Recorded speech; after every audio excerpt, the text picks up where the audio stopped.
And we're back, guys. Welcome to Good Energy. We report on tennis. Good Energy reporting on tennis. And we are back. That's right. This video is brought to you via the Fair Use Reporting Act. Fair Use Tennis Reporting.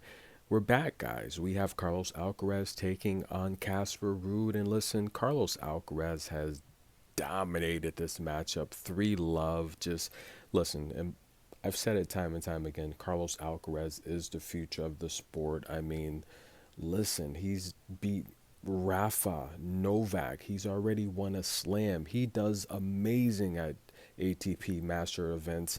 And listen, he would have won the ATP men's final if he was healthy. He had to pull out, giving Taylor Fritz the opportunity to sneak in, and Taylor gave everything he could. He made the semifinals. What more can you ask for?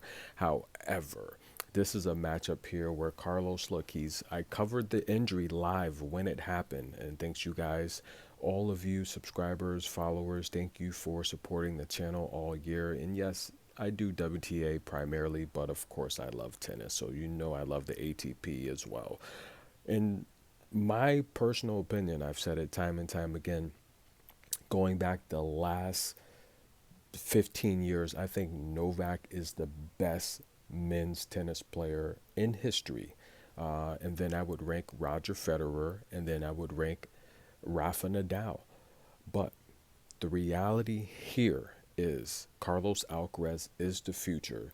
And the way he's playing, look, I wouldn't doubt if 15 years from now he has 25 Grand Slams. Why? Because he is so fit and athletic.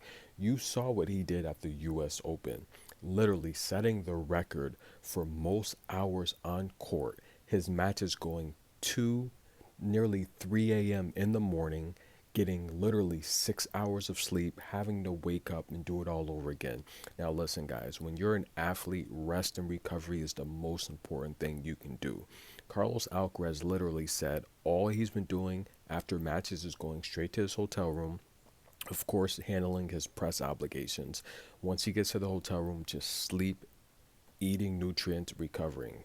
He is the ultimate professional. Now, look, watching some of the women on tour on the WTA after their matches in New York City, look, they were having fun. They were living it up, especially before the tournament. They were partying and living it up. Carlos Alcaraz is a professional, and that's what separates the professionals and the winners from those that don't win. Look at Serena Williams. How many years did she spend on tour just going from the tennis court to the hotel room? That's it. That's all she did. That's why she was so great. She really perfected her craft. However, this is a spot here where I think Casper Ruud, as the underdog, he's going to win. You're catching Carlos Alcaraz coming back from an injury, an upper body injury. His range is not going to be there. If I'm not mistaken, it was the shoulder, right? I reported on it. I'm sorry, guys. I've covered several hundred matches since then. I think it was the shoulder I reported initially when it happened live. And look, it's going to take time for him to find his range. What makes him so difficult to play against is he uses his athletic ability to keep balls in play. So he literally switches from defense to offense. And he's really great around the net. He's very fast. He's tricky. He can hit a drop shot from the baseline out of the blue when you least expect it. Doesn't have the most powerful serve. He literally averages one ace, just about under one ace per match. So he's not going to wow you with aces and power, but he has great ball placement, and literally he's a great returner.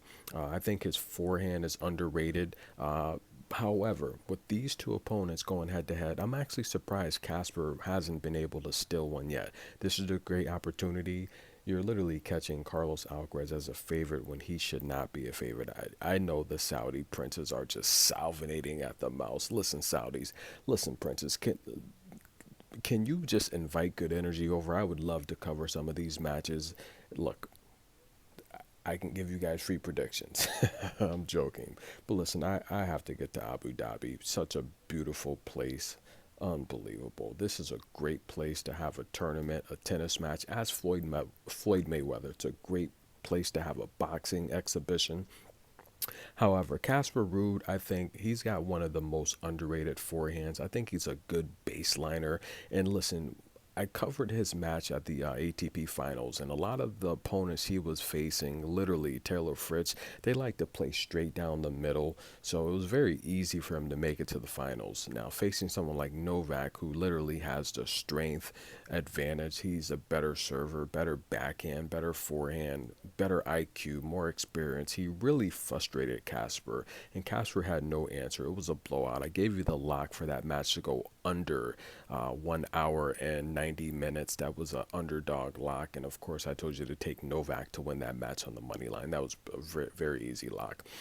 But I expect Casper here just being in such great form. Literally, I mean, he struggled right after the U.S. Open, but really turned things on towards the end in the finals there.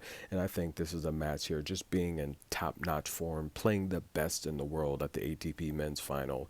This is a spot that's just horrible for Carlos to be a favorite. I do like Carlos Alcaraz to maybe put up a fight, but I think Casper Ruud will eventually run away with it and win this match as the underdog. This is good energy, guys. Thanks for all the love and support this season. Stay tuned here. We're going to cover more of this match, but right now, Casper Ruud holds the first service game. He has the potential here to break. Let's take a look at Carlos here. Serves a little rusty. Great backhand by Casper. His backhand's underrated as well. Okay, comes a little bit short on that forehand. Now that's good to see actually. If Carlos can hit that forehand deep in the baseline, if you know, with a beautiful spin there, I think Casper was anticipating something else there, because he really didn't put much on that. First serve coming from Carlos. See, he's definitely rusty. And that's what concerns me about that injury, is his service game. Beautiful backhand there for Casper to start the rally. And that's why Carlos is so dangerous. For him not to have been active the last couple months, that's a beautiful net play. Beautiful winner. Unbelievable. And this could be the X factor here, because you have someone like Carlos who's been injured and working to get back into game form. So you know he's been in the gym practicing. And then you have someone like Casper coming off of an ATP Men's Final loss. What did he do the last month? You know, did he just take a vacation, you know, relax with the wife? So, hey, Carlos could even be a sleeper, but I doubt it. I like Casper to win this match as the underdog. Beautiful forehand there. Now he gains control of the rally. I expect a winner coming from Casper pretty soon here. Nice forehand, beautiful. And there you go. Carlos hits long. So stay tuned. This is good energy. We are going to pick up this match as we progress in the first set. This video is brought to you via the Fair Use Reporting Act, Fair Use Tennis Reporting.